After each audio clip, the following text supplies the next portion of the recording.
My name is Cassie. I am 23 years old. I graduated as a qualified nurse this year and was given my first position as a home nurse. My patient was an English gentleman in his early 80s who suffered from Alzheimer's. In the first meeting, the patient was given his record, and from it I could see that he was a convert to the religion of Islam, therefore he was a Muslim.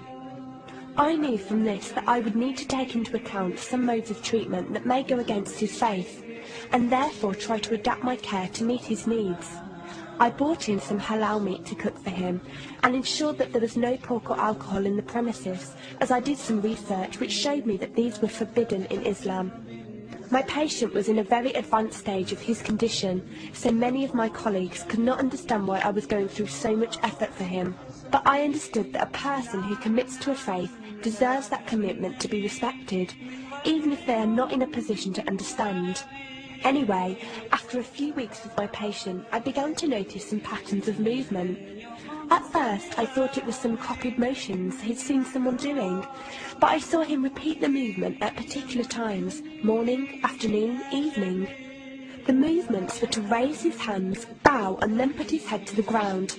I could not understand it. He was also repeating sentences in another language.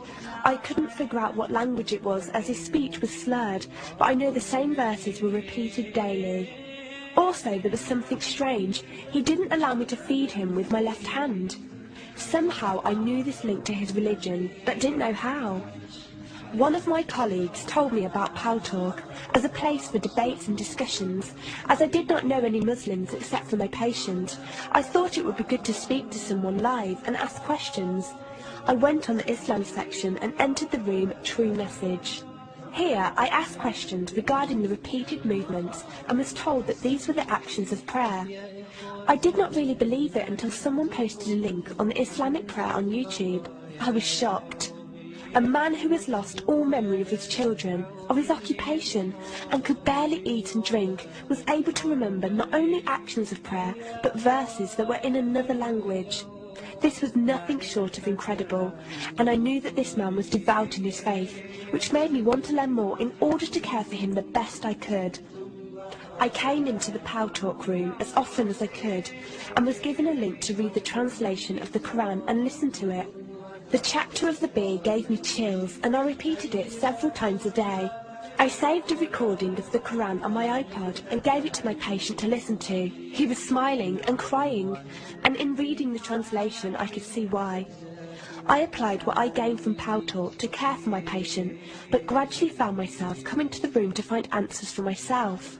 I never really took the time to look at my life. I never knew my father. My mother died when I was 3. Me and my brother were raised by our grandparents who died 4 years ago, so now it's just the two of us. But despite all this loss, I always thought I was happy, content. It was only after spending time with my patient that I felt like I was missing something. I was missing that sense of peace and tranquility my patient, even through suffering, felt. I wanted that sense of belonging and a part of something that he felt, even with no one around him. I was given a list of mosques in my area by a lady on Talk and went down to visit one. I watched the prayer and could not hold back my tears. I felt drawn to the mosque every day, and the imam and his wife would give me books and tapes to welcome any questions I had. Every question I asked at the mosque and on Talk was answered with such clarity and depth that could do nothing but accept them. I have never practiced a faith, but always believed that there was a God. I just did not know how to worship him. One evening I came onto Talk, and one of the speakers on the mic addressed me. He asked me if I have any questions. I said no. He asked if I was happy with the answers I was given. I said yes. He then asked what was stopping me accepting Islam. I could not answer. I went to the mosque to watch the dawn prayer. The imam asked me the same question. I could not answer. I then went to tend to my patient. I was feeding him, and as I looked into his eyes, I just realised he was brought to me for a reason, and the only thing stopping me from accepting was fear. Not fear in the sense of something bad, but fear of accepting something good and thinking that I was not worthy like this man. That afternoon I went to the mosque and asked the imam if I could say my declaration of faith, the Shahada. There is no God except Allah. Muhammad is Allah's messenger. He helped me through it and guided me through what I needed to do next. I cannot explain the feeling I felt when I said it. It was like someone woke me up from sleep and sees everything more clearly. The feeling was overwhelming joy, clarity, and most of all, peace. The first person I told was not my brother, but my patient.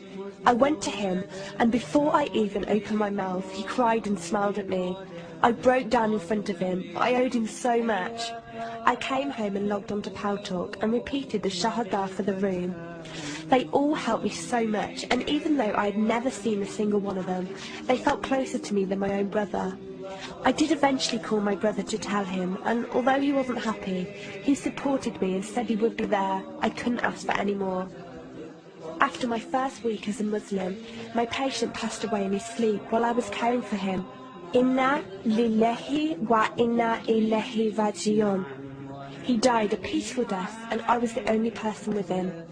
He was like the father I never had, and he was my doorway to Islam.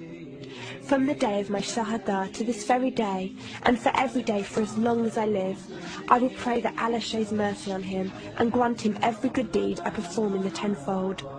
I loved him for the sake of Allah.